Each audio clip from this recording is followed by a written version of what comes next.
এটি ঢাকা বিশ্ববিদ্যালয়ের রাজু ভাস্কর্য এলাকার দৃশ্য। 28 সেপ্টেম্বর আওয়ামী লীগ সভাপতি ও ক্ষমতাচ্যুত প্রধানমন্ত্রী শেখ হাসিনার জন্মদিনে এমন অভিনব কর্মসূচির আয়োজন করে ঢাকা বিশ্ববিদ্যালয়ের একদল শিক্ষার্থী। এই কর্মসূচির নাম দেওয়া হয় গণ জুতা নিক্ষেপ প্রতিযোগিতা। শুধু জুতা নিক্ষেপই নয়, টার্গেট পূরণ করতে পারলে রাখা হয় পুরস্কারের ব্যবস্থাও।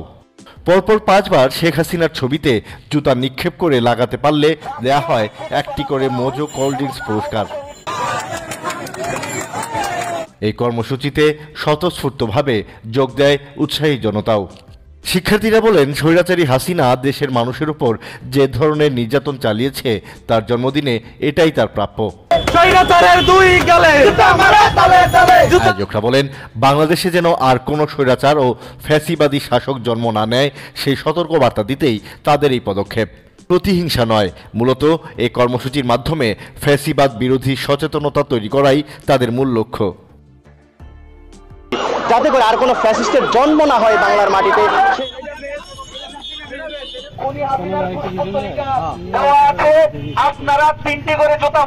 শুধু ঢাকা বিশ্ববিদ্যালয়ই নয়, জাহাঙ্গীরনগর বিশ্ববিদ্যালয়েও একই ধরনের আয়োজন করা হয়। তবে সেখানকার প্রতিযোগিতাটি ছিল আরও সহজ। শেখ হাসিনার ছবিতে 3 বার জুতা ছুঁড়ে 2 বার লাগাতে পারলেই পাওয়া যায় একটি মোজো। একই ধরনের আয়োজন করা হয় রাজশাহী বিশ্ববিদ্যালয়েও। এছাড়া চট্টগ্রাম, বরিশাল, বগুড়া সহ দেশের বিভিন্ন জেলায় শেখ হাসিনার জন্মদিন উপলক্ষে এমন জুতা নিক্ষেপ কর্মসূচির আয়োজন করা হয়। গত প্রায় 16 বছর ধরে ক্ষমতায় থাকাকালে সাধারণত শেখ হাসিনা তার জন্মদিনে জাতিসংঘের অধিবেশনে যোগ দিতে নিউ ইয়র্কে থাকতেন। সেখানেই নেতাকর্মীদের নিয়ে জন্মদিনের কেক কাটতেন তিনি। পাশাপাশি দেশে আওয়ামী লীগ পালন করত নানা অনুষ্ঠান। তবে গণ অভ্যুত্থানে প্রধানমন্ত্রীর দায়িত্ব ছেড়ে দেশ থেকে পালিয়ে যাওয়ার পর এবার শেখ হাসিনার ৭৮তম জন্মদিনের চিত্র সম্পূর্ণ ভিন্ন।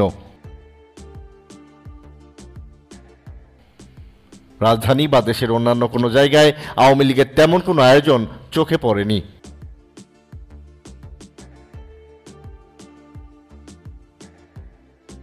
তবে গোপালগঞ্জে সরকারি বঙ্গবন্ধু কলেজে ছাত্রলীগের কেক কাটার খবর পাওয়া যায়। পরে শোভাযাত্রা করতে চাইলে পুলিশের বাধায় পালিয়ে যায় তারা। বলি যে আপনি দেশে আসেন, চট করে ঢুকে পারেন, আমরা আপনাদেরকে কট খাওয়ানোর জন্য বসে আছি আসলে।